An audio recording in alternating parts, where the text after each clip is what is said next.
This is the Lean Builders Hoots on the Ground podcast with absolutely, positively no bullshito.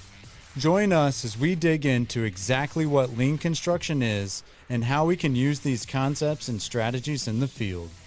This podcast will be different as we journey to job sites and mine the minds of lean builders, all in effort to pass forward building knowledge from those who have put their time in to learn a better way.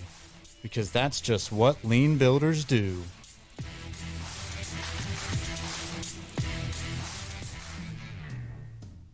What's up, y'all? Adam Hoots here, the Lean Builder Podcast, Hoots on the Ground with no bullshito in Omaha, Nebraska, hanging out with my friend Jordan Christensen. Jordan, how are you?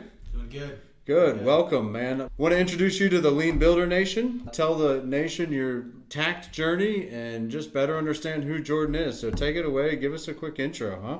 Yeah, I'm Jordan Christensen. At heart, I grew up in South Dakota on a farm. South Dakota? Yeah. Where's that? All right, just kidding. But just grew up on a farm, and growing up a farm, you learn how to work. And that's what I wanted to do. Getting into a profession, that's kind of how I think I morphed into construction, was, I just want to build things, want to work, get some stuff done. Early in my career, started doing some work on water treatment plants, that kind of stuff. Got married, me and my wife actually moved to Omaha here. And my wife was going to grad school. I was working for... married up, did you? I married up, trying to lock that stuff down pretty quick. Good for you. And I was working here in Omaha for Kiewit. And then after my wife graduated from UNMC here in Omaha, we decided we'd go somewhere where we could both find pretty decent jobs. We ended up in the DFW area. We spent quite a few years down there. Worked for a few different companies, but really that's where the family began. And to me, that's what it's all about. Me and my wife, in 2017, we had Mr. Camden, who is obviously now 5, if you can do the math. He just had a birthday. Nice. Happy birthday, Camden. Yeah. What's really cool about Camden is he was actually born on my birthday. Wow, so you have to share your birthday. I get to ignore my birthday and celebrate his birthday. Yeah. Spoken like a true leader, man. Yeah, I love that. It's so cool. It's been really cool. I actually really enjoy it. Cam came on my 30th birthday, which was awesome. Heck yeah. And then after Cam, I guess they're 21 months apart, so November of 2018, Mr. Ryker came into the picture, and he's now 3 years old and a ball of fun. What you said, Ryker? Ryker. Ryker. How do you spell Ryker? R-Y-K-E-R. I like it. It's different. I haven't heard that before. Yeah, so we came up with that name and really, really enjoyed it. Ryker is he's my lover with a mean streak, right? Like he's sounds dangerous. He is dangerous. He will take no crap from anybody, but he's the sweetest kid you've ever met. Right? Cam's just a straight lover. Ryker, he is not going to let anybody push him around. If there's somebody pushing somebody else around, he's going to knock that kid on their ass. Woo, I love it. Yeah, Ryker's a fighter, but there's a lot of love behind it. So we had Cam and Ryker, and then it really got into let's slow this down a little bit. We got our hands full. Holes in every wall. Little boys are tough, huh? Yep. So they're all over the place. So we slowed it down just a little bit, and actually we just had Brielle. She's 2 months now. Ooh-wee. Yeah, we're still trying to catch up on sleep, but she's a lot of fun already. I can already see the personality coming out of her. She's a lot of fun. Heck yeah. I can tell just when you're talking about your family, you're lighting up, smiling, having fun. I mean, it's infectious. I love it. Yeah.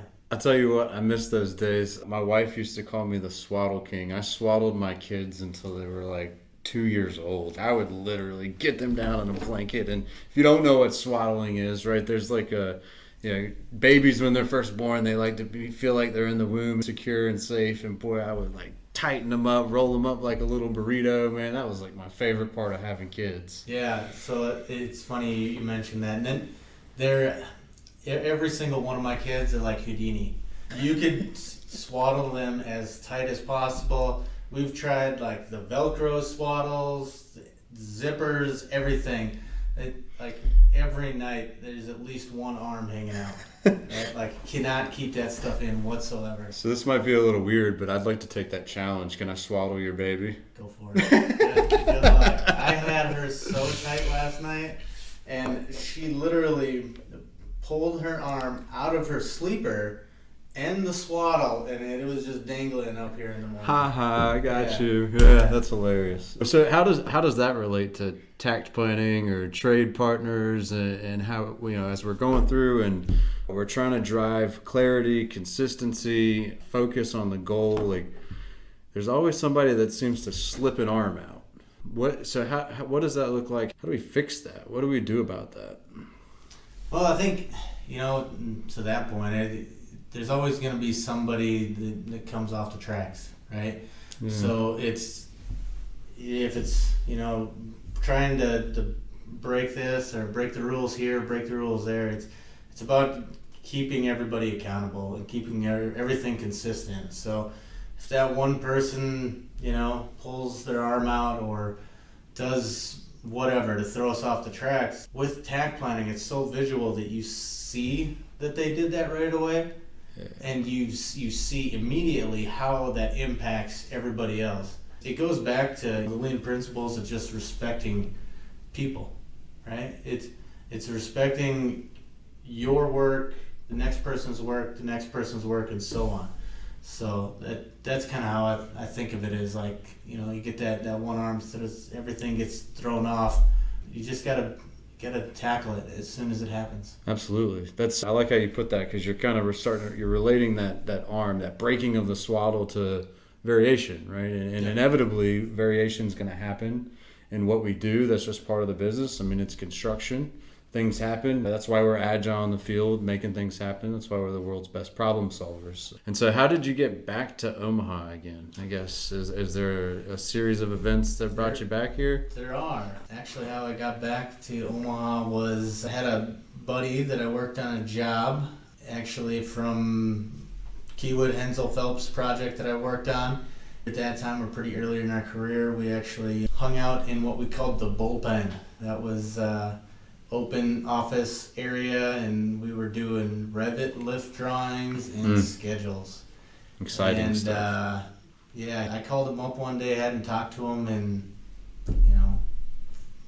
5-10 years, and he said, "Hey, yeah, we're looking for people." And I was like, "Oh yeah, we're kind of looking to move back to Omaha, get a little closer to family. Everybody gets older and realize they want to be around family a little bit more, but not too much, just keep them at a little bit of a distance." Especially when you have young kids, a little bit of assistance there. Yeah, so we thought Omaha would be good to come back to. That's how I got set up here as an owner's rep, a PM on a data center.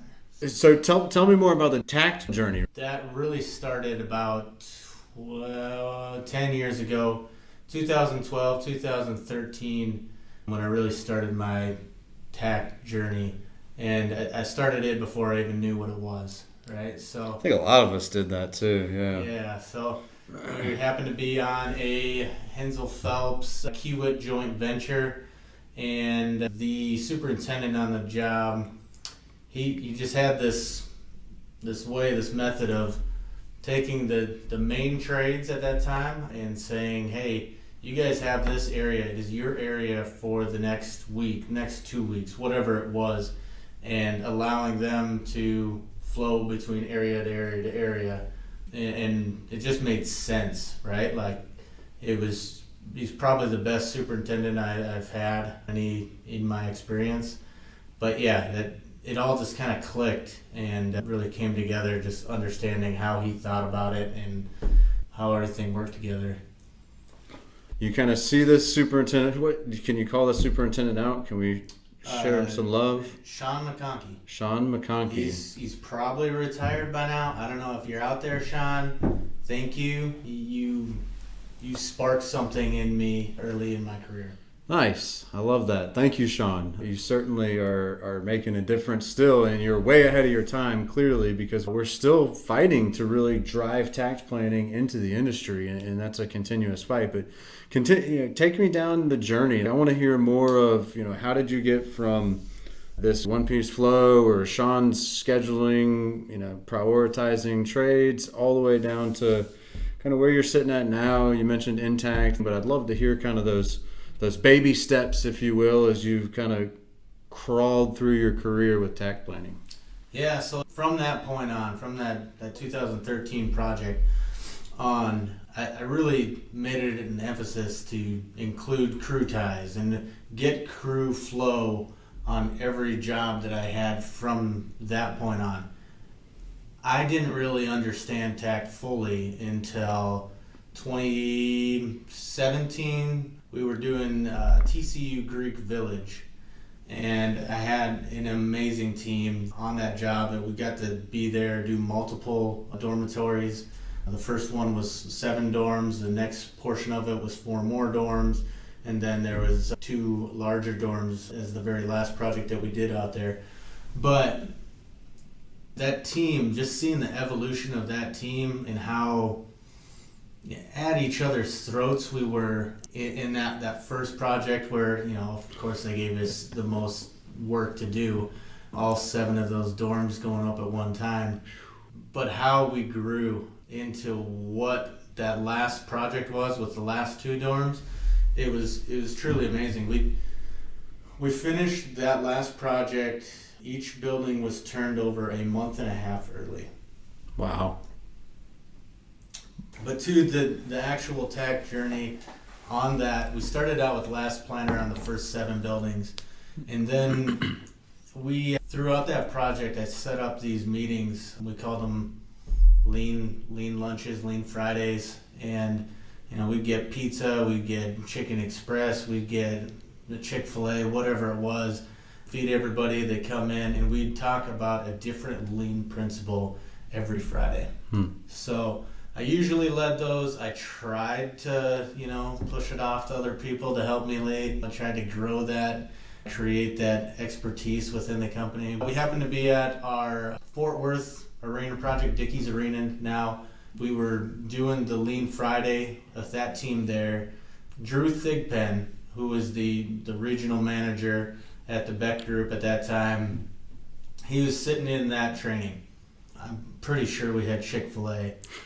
You remember your lunch too. It Memorable day. It Can't beat Chick-fil-A. Right? But Atlanta chicken. Oh yeah. We get through that, and there's questions like superintendents. Some of them are like, "This will never work. That doesn't make any sense." Like whatever. And someone asked the question, and they go, well, "What if we can't get the trade partners to agree to it?"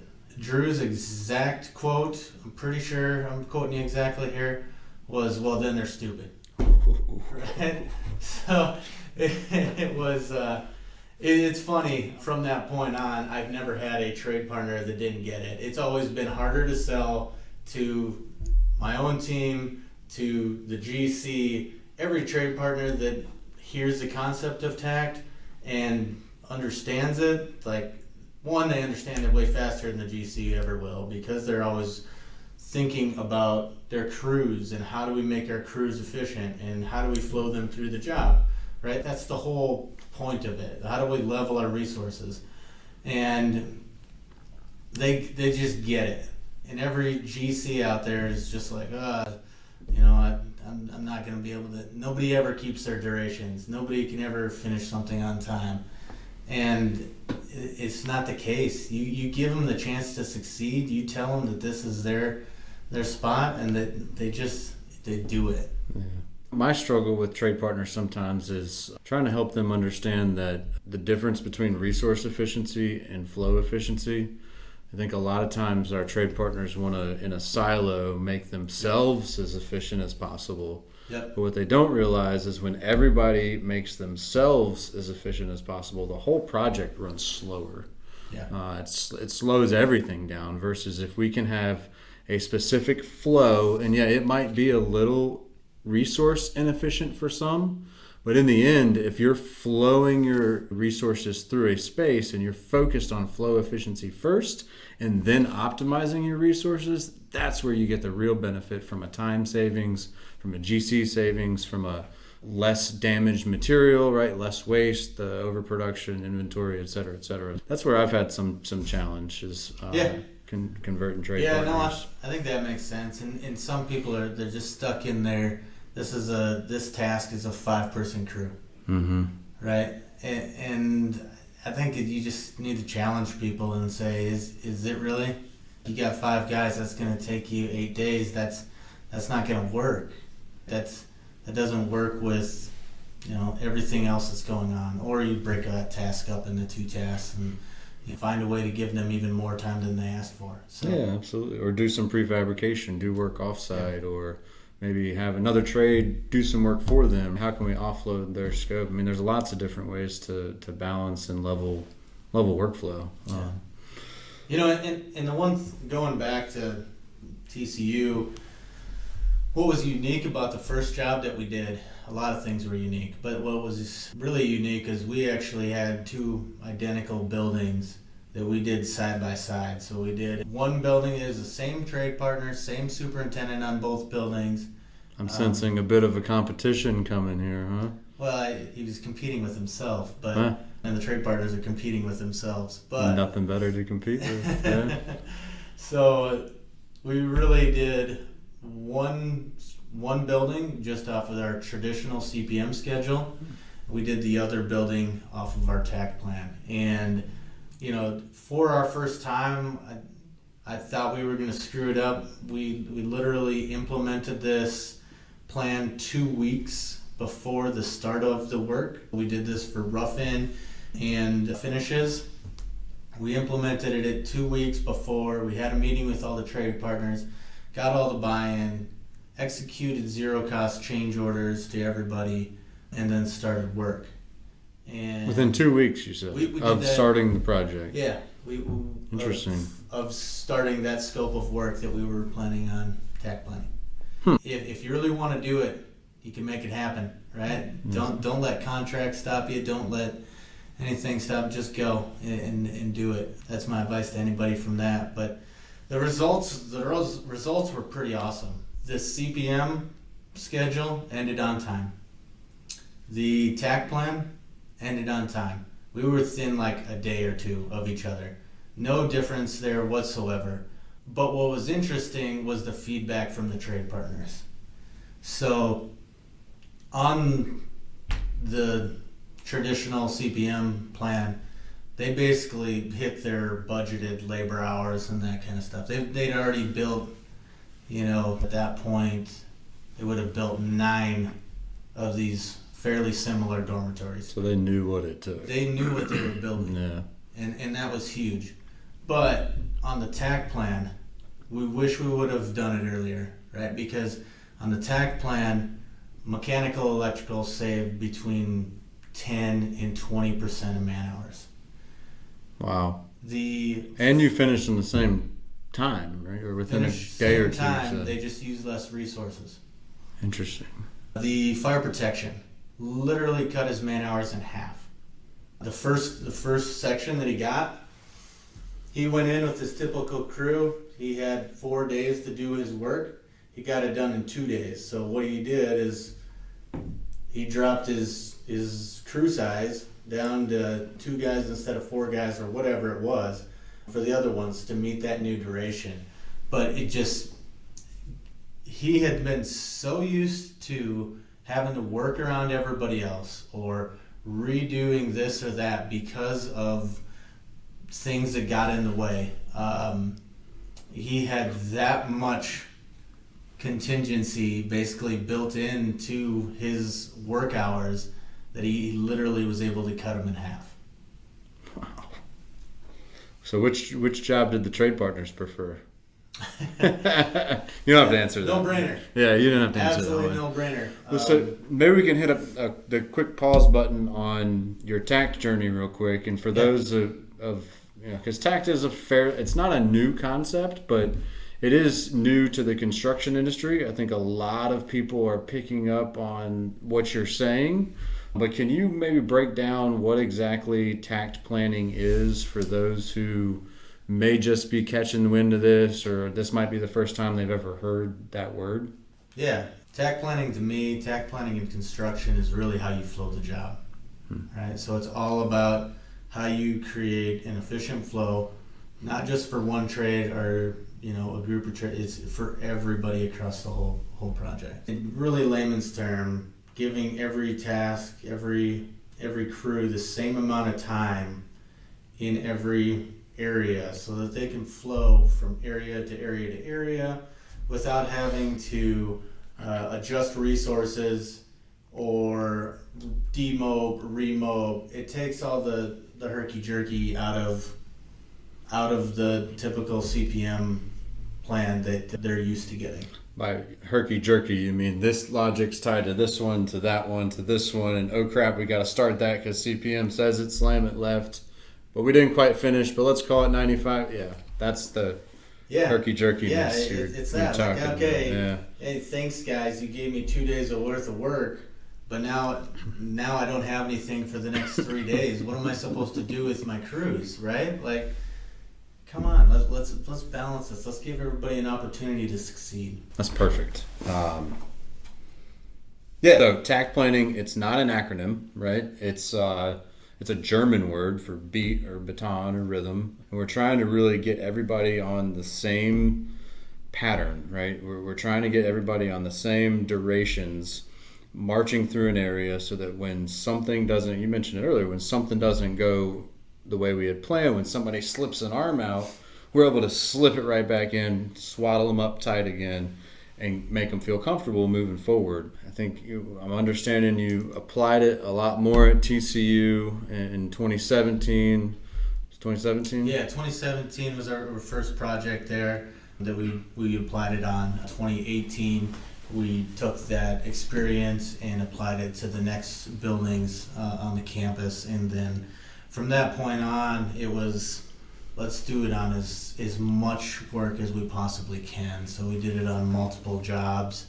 All of our procurement schedules, our estimates, they were all based off of that. Everything went out, at least out of the Fort Worth office, went out that way. So we were about to implement it on the American Airlines Hospitality Complex, which was, I don't remember exactly how big it was, but it was about 500 key hotel room for American Airlines. And we were really excited about it, and then COVID happened. So that job got put on pause for a little bit. We had everything planned up, ready to go, got put on pause. When we got put on pause, I was talking to another old friend of mine who had asked, hey, why don't we, put together some kind of crazy spreadsheet that's got all these formulas that can basically build this out for us? And I was like, hey, yeah, that's a great idea. But I've got this buddy, his name happens to be Steve Moore. Let me talk to him first. He's got some experience actually building applications, he built Slat Planner plus Delta app. I love that app. A few other things. He's just a genius as far as putting all this together. So I was like, hey, let's see what we can do there. So I ended up pitching it to Steve, and things just started rolling. We got a developer on board, and we took my tack planning experiences, his app building experiences, and what we did was we decided we were going to build in Tact. Actually, I think we started out, we called it Tack Planner, but in Tact's such a cool name. So, do it in Tact, right? Do it in Tact. So yeah, we started that, fairly early in the pandemic. It may have been like May, June when we finally got developers really going on it. And that's about the time I met you as well. I think you had put out a message on LinkedIn, I think, and I was like, well, yeah, I've done some tack planning. Like, let's talk about it, man, because I think you hit me up for some lessons learned and that sort of thing. And I guess that was kind of starting to develop as you're looking at Intact and trying to figure that out. You're also kind of hitting the the market saying, hey, who else has this experience, and let's come together and figure this stuff out.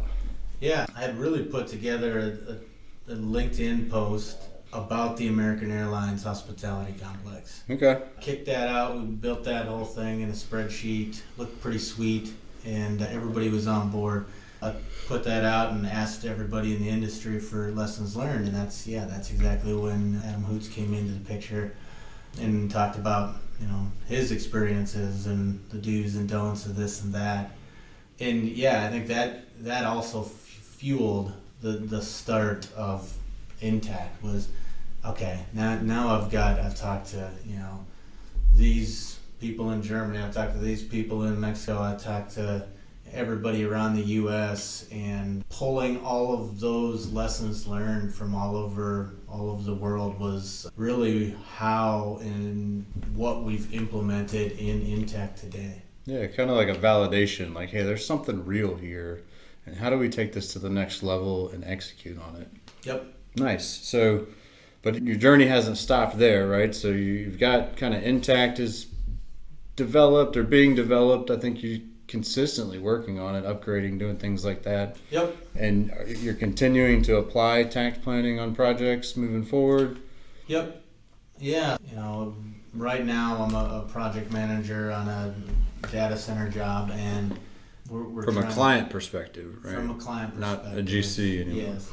And so I'm trying to promote tact planning on my own job now and go down that route. And it happens to be by Adam's here today, help me out with a tact summit, tact training, just tact learning the last couple of days, and it's been pretty awesome. Yeah, I agree. We've had an active group. We called it a tact train, right? And that's kind of play on words there, because it's a train we're going through where everybody's hopping on board, and we've gotten some resistance, but for the most part, folks have been super excited. I think the resistance that we've been getting has been more so focused on like healthy conflict, challenging, especially when it comes to like Little's Law, right? The math behind Little's Law. Yeah. Maybe we can dive into that real fast, because I think somebody today described it as witchcraft voodoo is what I heard. I don't know who that was. Yeah, I mean, it can seem like magic. It can seem like witchcraft, right? But Little's Law is really simple, right? It's figuring out in construction. It's literally figuring out how many tasks you have in a sequence, how many zones you have in a phase of work, and taking that -1 times your tact time or tact period, and coming up with your total duration, right? A lot of times, you'll flip it around. If you've already have a CPM schedule and you've started with a window of time that you have for a specific scope of work, you can start with your total duration and divide it by, that number, the tasks by your zones -1. So that'll give you what your tact time should be. Obviously you have to round it one way or the other, up or down, but it gives you a starting point, and then you can kind of work from there. Love it. And it's wild, because if you change some of your batch sizing, right, so it ends up changing your total duration, which again, you actually end up allowing folks to work in the same amount of area longer, but yet your duration shrinks. And so that's why folks are kind of calling it that black magic, witchcraft voodoo. I mean, if you tell your electrician, your mechanical contractor, if I break this down into more bite-sized pieces, either that be splitting the zones up into smaller areas or the tasks into smaller amounts of work, then you can reduce your tact time and reduce the overall duration. But when you do that, you can actually give them more time to do the same amount of work. So maybe they had 10 days, now they have 15 days, but because you allow other trades to be working not in their same area, but in entry into new zones earlier, it actually reduces the overall duration. Yeah, and it works. And I think it's important for us to know, and I can't do any talk about tact planning without mentioning the other production laws, right? So Little's Law is one of those. And Little's Law encourage us to work in small batches, limit our work in progress, and finish as we go. Really, that's kind of the driving mentality there. And then you got Kingman formula, right? And so Kingman formula talks about the total duration that it's going to take you is equal to the actual duration that it takes you times the effective variation times the effect of resource utilization. And so that's going back to what we talked about a little bit before with optimizing flow of resources.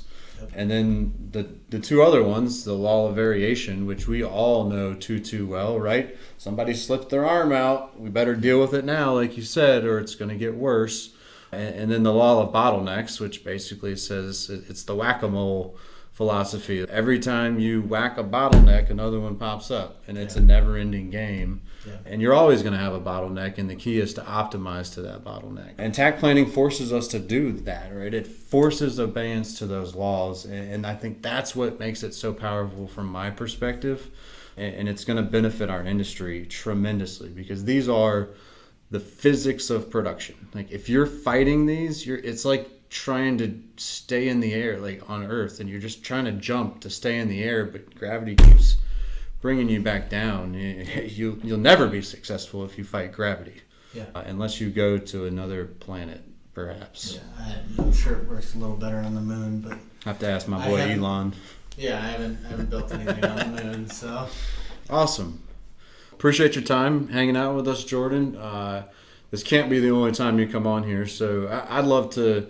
I know we can't exactly take a camera out and go walk the job site here, but we got to get boots on the ground somewhere and be able to record an episode on the job site, maybe get in front of a tax plan, one that we can share with the world, and just talk more about it because it's going to change lives for the better in construction.